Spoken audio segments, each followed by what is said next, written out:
Expert news and views on the Lowcountry real estate scene. The Brian Beatty Real Estate Show on 1250 WTMA. Welcome back, Charleston, to the Brian Beatty Real Estate Show on the Big Talker, 1250 WTMA and WTMA.com. I'm your host, Brian Beatty. 6 years we've been doing this show on WTMA.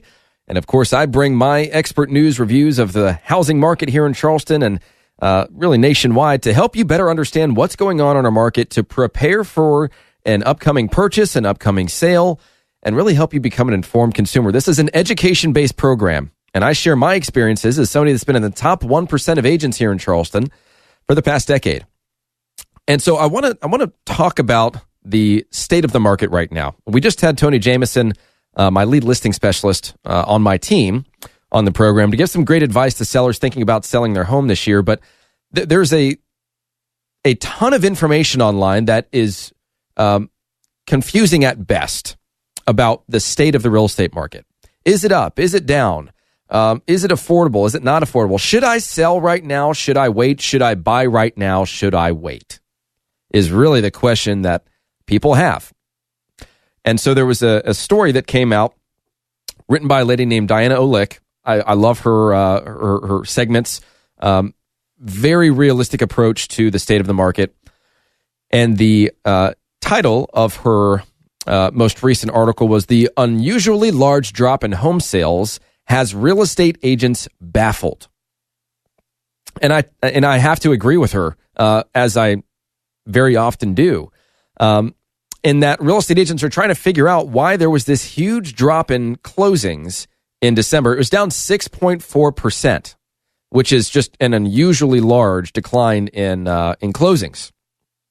Usually, it's a very small single-digit number from month to month, and it's one of the largest that we've really ever seen that didn't involve some sort of change to government policy or this huge incentive. Like, remember the home buyer tax credit a few years ago, $8,000 first-time home buyer tax credit?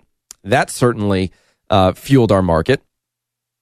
And so when we go and we look at this market and the stats and the data and the overall trend within it, obviously we've got our own thing going on here in Charleston, and we are somewhat insulated from what other people are experiencing in other areas of the country. Having said that, when you look to some of these professionals, these economists that are in powerful positions to help us better understand the state of the market, you've got someone like Lawrence Yun, or Yun, I can never remember how to pronounce his last name, but he's the chief economist for the National Association of Realtors. And he said the latest decline is harder to explain. Perhaps it's the decline in customer confidence that's been occurring in the latter half of 2018. The latest numbers do not reflect the lower current mortgage rates compared to the November figures, so it's really hard to explain. He says today is actually more affordable compared to the year 2000. Affordability has been blamed it's been blamed for slower sales for the past 6 months, and I agree, but sales in December actually matched the pace of sales in the year 2000, and so Lawrence Yun argues that affordability is actually better now. It's more affordable now than it was compared to year 2000, yet we have about 20 million more jobs. Obviously, homes are more expensive. But the underperformance, of our market, especially back in December, first of all, it can't be explained by the government shutdown because the majority of those deals went under contract in, say, October. So that's before all this went down.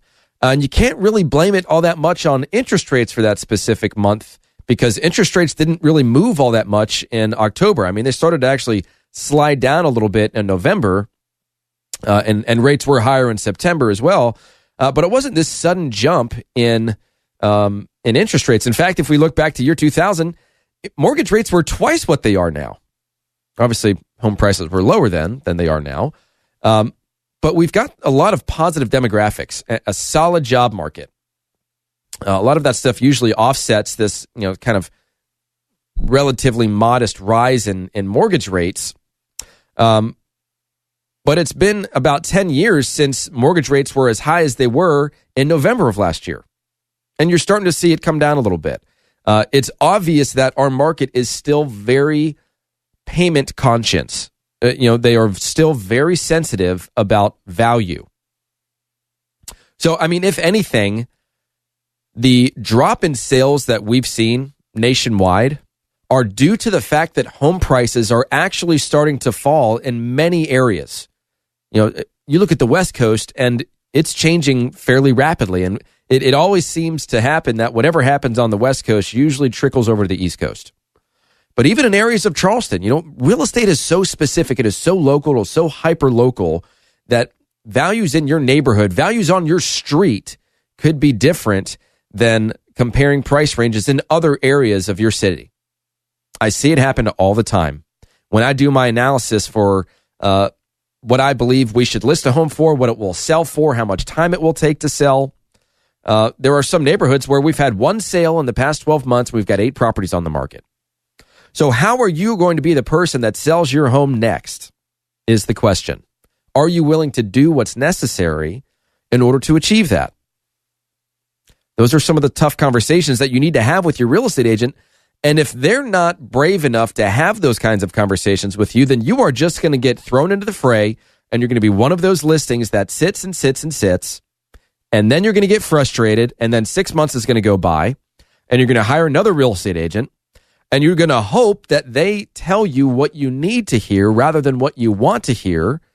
Because as we all know, listings are few and far between. Agents are saying what they need to say to get you to sign on the dotted line because they'd rather have a listing, even if it's overpriced, than not have one at all. You know why? Because they can leverage that for more business. It's a shame. It's unethical.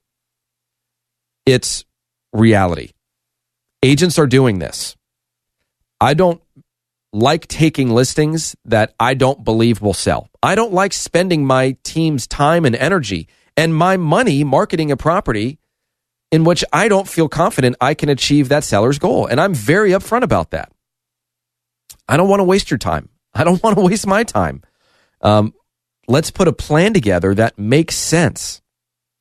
So anyways, going back to why we've seen this drop in closings, it's because prices are actually starting to fall. People are starting to get real about the value of their home. They tried selling their home for 12 months last year, and it didn't happen. And so they said, okay, I guess I can't get what I thought I could get for my house. Let's go ahead and put it at a price that's going to get it sold. And then boom, they've sold it. And so here's what's happening. As those sellers are reducing their asking prices, what's happening in the eyes of the buyer? They're saying, well, wait a minute. If prices are coming down rather than going up, I don't want to buy a house that's going to immediately depreciate. I want to get a good deal. I want to have enough buffer on the purchase price in order for this transaction to make sense financially. No one wants to catch a falling knife.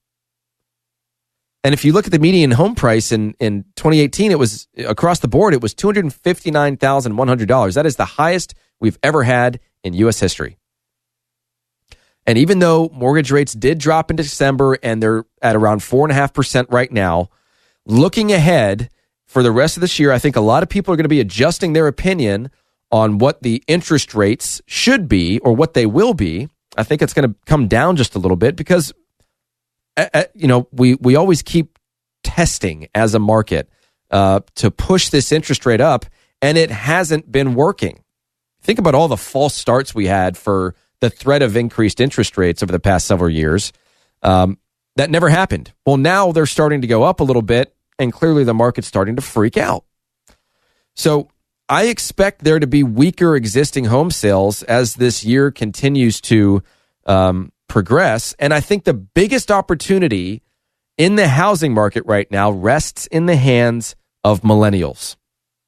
And I'm going to talk more about that when we come back. So stick around. This is the Brian Beatty Real Estate Show on the Big Talker, 1250 WTMA and WTMA.com. Remember, if you want to reach out to me to talk more about your interest in buying or selling a home, we'd love the opportunity to do so. We've been in the top 1% of agents here for the past decade, and would love the chance to earn your business. Have a bunch of incentives that we'd love to tell you more about in an effort to earn your business. So feel free to call or text me. My number is 843-345-1273. Again, that's 843-345-1273. or go to my website, listingsincharleston.com. That's listingsincharleston.com. And stick around for more of the Brian Beatty Real Estate Show here on the Big Talker, 1250 WTMA. It's the Brian Beatty Real Estate Show. Broadcast Saturday mornings at 9 and Sunday mornings at 10 on the Big Talker, 1250 WTMA.